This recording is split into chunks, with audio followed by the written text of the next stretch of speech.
Welcome to Solo Solutions, short, bite-sized episodes of the podcast which will help you create strategies to improve your physique, your mindset, your performance, your health, and your business. We all know that action leads to momentum, and momentum leads to big goals. These episodes are designed to give you one key tip or one key strategy to help you push through your sticking blocks and get into the best condition, mindset, or business possible.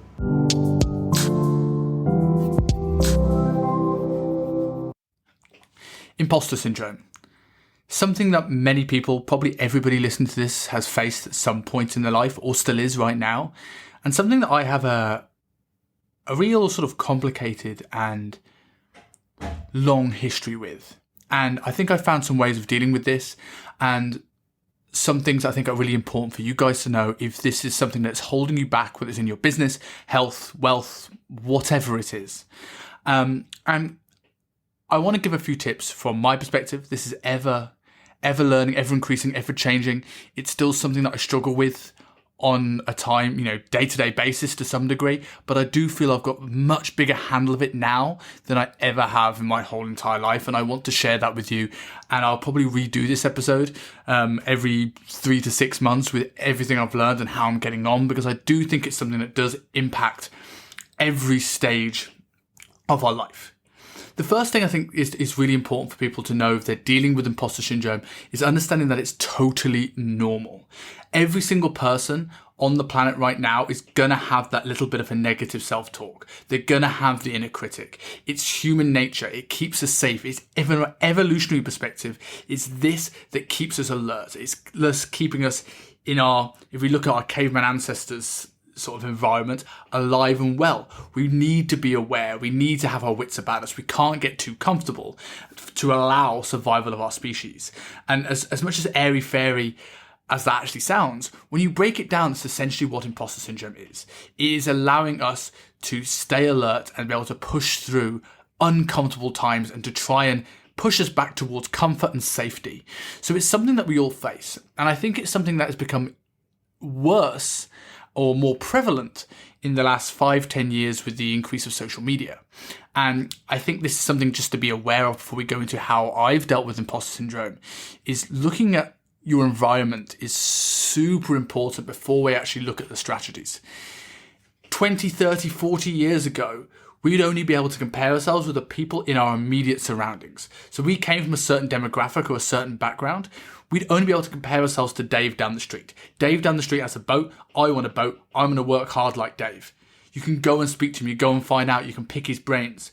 But now with the prevalence of social media, we're in a situation now where we can compare ourselves to everybody else on the planet. And not only that, we can compare ourselves to people's highlight reel.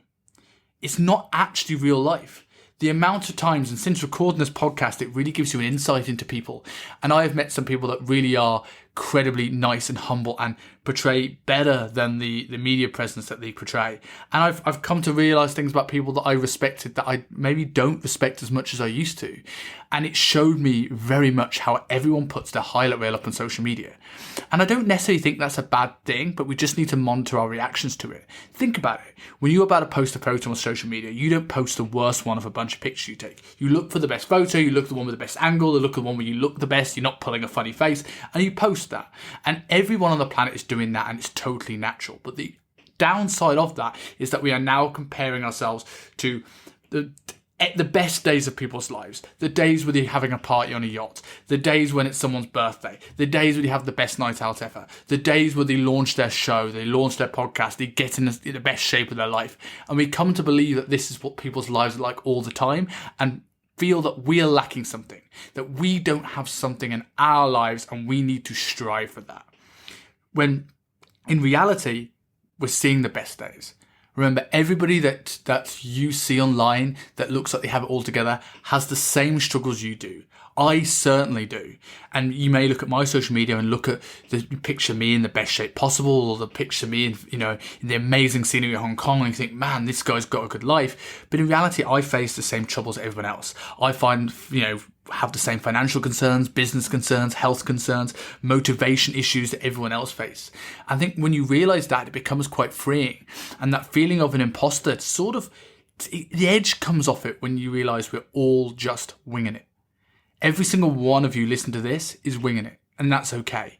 And especially when we move into new endeavours of our lives, whether that's embarking on a health goal, whether that's starting a new business, whether it's getting a promotion, whether it's starting a new hobby, we're doing something that was alien to us, that's something that's not within our comfort zone. And in a way, we should feel like a bit of imposter. It's new. We're not good at this yet. We're not experienced. And that is part of the excitement of it. And it's only by leaning into that do we start to overcome that imposter syndrome. But the big thing that sort of helped me is not looking at imposter syndrome like a bad thing.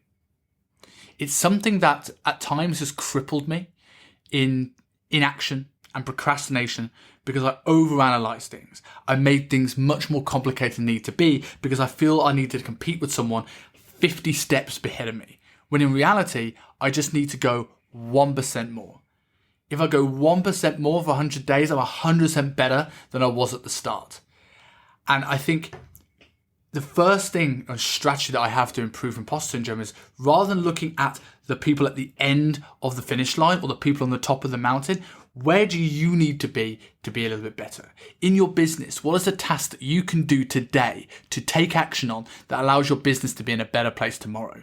What is that thing in your health that you can do today that gets you closer? It doesn't mean when you're getting in shape that you need to worry about every single macro being perfect, nailing your cardio, having the best training session in the world, where you haven't trained for the past 6 months. That's just going to be overwhelming, and it's just going to allow you to just not take any action at all. To improve your confidence, to improve your mood, to change your state, action is what is needed. Look at the things in your day. What are the simplest, easiest thing to take that little bit of a step forward? Could it be adding protein as a forefront of your next meal? Could it be adding an extra litre of water to your day? Could it be taking a lunchtime walk? Could it be getting in the gym and doing one set of an exercise? All these things are better than no action whatsoever. And when we do them and we see a positive result, we'll build momentum. Momentum will build confidence, and that imposter syndrome will start to fade away.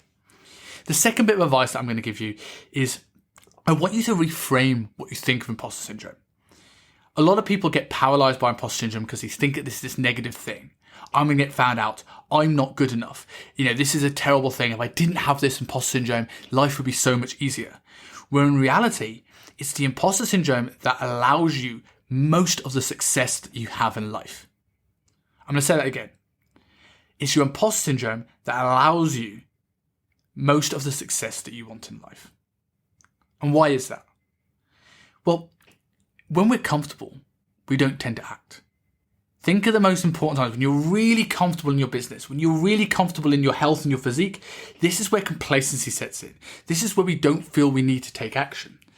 When I have worked with thousands of clients now, and I've looked at the motivation of people that get in great shape, and often the initial goal is of almost a negative mindset. It's I don't want to look like this. I don't want to be the fat kid. I don't want to feel that my partner doesn't find me attractive. I want to be healthy and be able to run around with my kids. These are all things that are coming from a place of I want to be different. And it's that feeling of inadequacy, which, if it goes too far, is a negative emotion, and it's certainly something we want to help. But a little bit of this is what keeps us striving. It's what keeps us pushing. When we speak to people who are successful in any realm, a lot of them will tell you the destination isn't the thing that's most exciting. They learn to love the process. They learn to love the pursuit of being better. I had my boss James Campion on the show on Monday's episode, and he speaks about the fact that he regularly competes in bodybuilding shows, but he doesn't like competing. But the competition is there as a deadline to make the process worthwhile, to judge his progress. He has got to a position with his bodybuilding where he's happy in that pursuit of not being entirely comfortable and always having something to push to and do more. So bringing that back to you, I want you to look at your imposter syndrome, and I want you to think of all the benefits and all the positives that it's had in your life. For me, my imposter syndrome is what keeps me doing further education for the last 10, 11 years. It keeps me in a pursuit of improving the quality of my business, improving the quality of my client results, improving the quality of my communications with people, improving my own personal and professional development to be a more well-rounded human, to be a better partner, to be a better coach, and all the things that we want in life.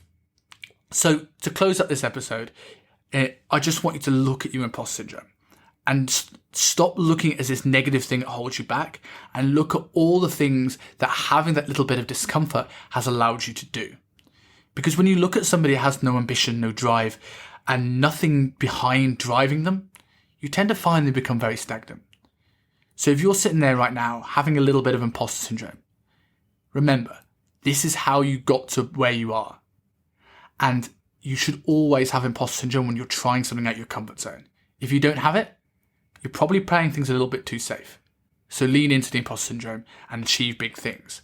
And if you do follow this advice and it changes your opinion on imposter syndrome and something amazing happens as a result of you just leaning into that discomfort, drop me a message at Kingsley Dutton, let me know. I'd love to hear some success stories and see if this advice has helped you like it's helped me.